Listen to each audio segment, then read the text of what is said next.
Let's talk Strait of Hormuz. It's been a major sticking point in negotiations between the U.S. and Iran. And just yesterday, President Trump said nobody's going to control the waterway. But really, Iran at this moment controls the waterway. Traffic in the strait has been, of course, severely limited, and more than 1,000 ships and their crews have been stranded in the Persian Gulf.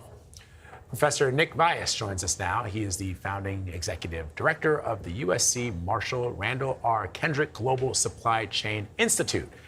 Thanks so much for joining us, Professor. My pleasure. So we've watched the situation in the Strait of Hormuz, and we've now seen gas prices climb for weeks. Let's talk about how this has impacted the U.S. supply chain. So if you think about it, a year ago, the dominant risk was the tariff, and that's all we talked about, how that's going to impact the global economy.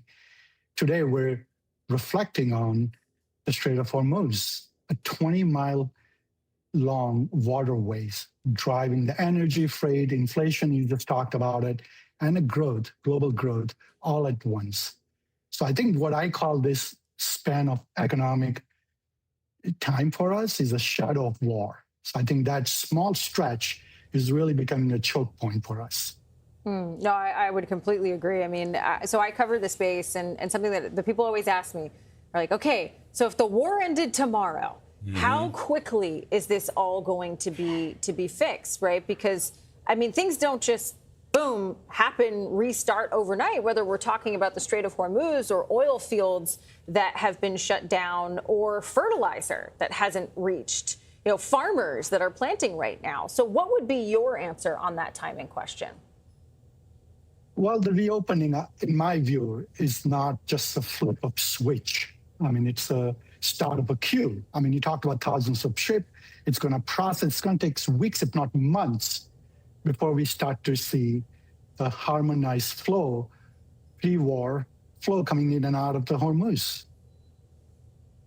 So the problem is, of course, that people are feeling the pain in real time.